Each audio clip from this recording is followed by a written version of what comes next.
ನಮಸ್ಕಾರ. ಜೀನಿ ನ್ಯೂಸ್ ವೀಕ್ಷಕರಿಗೆ ಸ್ವಾಗತ. ಮೈಸೂರು ಅರಮನೆಗೆ ಆಡಳಿತಾಧಿಕಾರಿಯನ್ನು ತಕ್ಷಣವೇ ನೇಮಿಸುವಂತೆ ರಾಜ್ಯ ಸರ್ಕಾರವನ್ನು ಆಗ್ರಹಿಸಲಾಗಿದೆ. ಅರಮನೆ ಮಂಡಳಿ ಸರ್ಕಾರಿ ಸಂಸ್ಥೆಯಾಗಿದ್ದು ಹಿರಿಯ ಶ್ರೇಣಿಯ ಕೆಎಎಸ್ ಅಧಿಕಾರಿಯನ್ನು ಆಡಳಿತಾಧಿಕಾರಿಯಾಗಿ ಸರ್ಕಾರವು ಕೂಡಲೇ ನಿಯೋಜಿಸಬೇಕು ಎಂದು ವಿಧಾನ ಪರಿಷತ್ ಸದಸ್ಯ ಎಚ್ ವಿಶ್ವನಾಥ್ ಆಗ್ರಹಿಸಿದ್ದಾರೆ. ಮೈಸೂರಿನಲ್ಲಿ ಮಂಗಳವಾರ ಸುದ್ದಿಗೋಷ್ಠಿಯನ್ನು ಉದ್ದೇಶಿಸಿ ಮಾತನಾಡಿದ ಅವರು, ಮೈಸೂರು ಅರಮನೆ ಕಾಯ್ದೆ 1998ರ ಪ್ರಕಾರ ಅರಮನೆ ನಿರ್ವಹಣೆಗೆ ಆಡಳಿತ ಮಂಡಳಿಯನ್ನು ಸರ್ಕಾರ ರಚಿಸಿದೆ. ಉಪನಿರ್ದೇಶಕ ಹಾಗೂ 113 ಸಿಬ್ಬಂದಿಯನ್ನು ನೇಮಿಸಿದೆ. ಆದರೆ ಆಡಳಿತಾಧಿಕಾರಿಯನ್ನು ಇದುವರೆಗೂ ನೇಮಿಸಿಲ್ಲ ಎಂದು ದೂರಿದರು. ಮಾಹಿತಿ ಹಕ್ಕು ಅಧಿನಿಯಮ 2005ರ ವ್ಯಾಪ್ತಿಗೆ ಮಂಡಳಿಯು ಬರುತ್ತದೆ.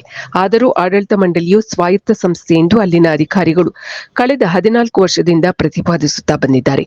ಅಲ್ಲಿನ ಅವ್ಯವಹಾರ ಅಕ್ರಮದ ಬಗ್ಗೆ ತನಿಖೆಯಾಗುತ್ತಿಲ್ಲ. ಲೂಟಿಯಲ್ಲಿ ಅಧಿಕಾರಿಗಳು ನಿರತರಾಗಿದ್ದಾರೆ ಎಂದು ಆರೋಪಿಸಿದರು. ಮುಖ್ಯಮಂತ್ರಿ ಸಿದ್ದರಾಮಯ್ಯ ಅವರ ತವರು ಜಿಲ್ಲೆಯಲ್ಲಿ ಅಧಿಕಾರಿಗಳು ಯಾರ ಮಾತನ್ನು ಕೇಳುತ್ತಿಲ್ಲ. ಎಲ್ಲೆಡೆ ತಮಗೆ ಬೇಕಾದವರನ್ನೇ ನಿಯೋಜನೆ ಮಾಡಲಾಗುತ್ತಿದೆ. ಅರಮನೆಯನ್ನೇ ಅಡವಿಟ್ಟರೂ ಅವರಿಗೆ ಚಿಂತೆ ಇಲ್ಲ ಎಂದು ವಿಶ್ವನಾಥ್ ದೂರಿದರು. ಜೂನ್ 26ರಂದು ದಸರಾ ಉನ್ನತ ಮಟ್ಟದ ಸಭೆ ಇದ್ದು ಅಧಿಕಾರಿಗಳು ಮುಖ್ಯಮಂತ್ರಿ ಅವರನ್ನೇ ಗಣನೆಗೆ ತೆಗೆದುಕೊಳ್ಳುವುದಿಲ್ಲ.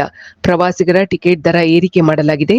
ಅರಮನೆ ಕಡೆಗೆ ಗಮನ ಹರಿಸಬೇಕು, ಇಲ್ಲವೇ ರಾಜವಂಶಸ್ಥರಿಗೆ ಅರಮನೆಯನ್ನು ವಹಿಸಿಬಿಡಲಿ ಎಂದು ವಿಶ್ವನಾಥ್ ಹೇಳಿದರು.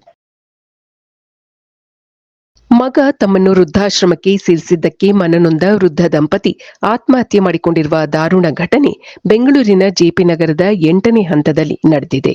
ಆತ್ಮಹತ್ಯೆಗೆ ಶರಣಾದ ವೃದ್ಧ ದಂಪತಿಗಳನ್ನು ಕೃಷ್ಣಮೂರ್ತಿ ಹಾಗೂ ರಾಧಾ ಎಂದು ಗುರುತಿಸಲಾಗಿದೆ. ಸೊಸೆಯೊಂದಿಗೆ ಹೊಂದಾಣಿಕೆಯಾಗದ ಕಾರಣ ಬೇರೆ ಮನೆ ಮಾಡಿಕೊಡುವಂತೆ ಮಗನಿಗೆ ತಂದೆ ತಾಯಿ ಕೇಳಿದ್ದರು. ಆದರೆ ಪುತ್ರ 2021ರಲ್ಲಿ ತಂದೆ ತಾಯಿಯನ್ನು ಬ್ಯಾಟರಾಯನಪುರದ ವೃದ್ಧಾಶ್ರಮಕ್ಕೆ ಸೇರಿಸಿದ್ದರು.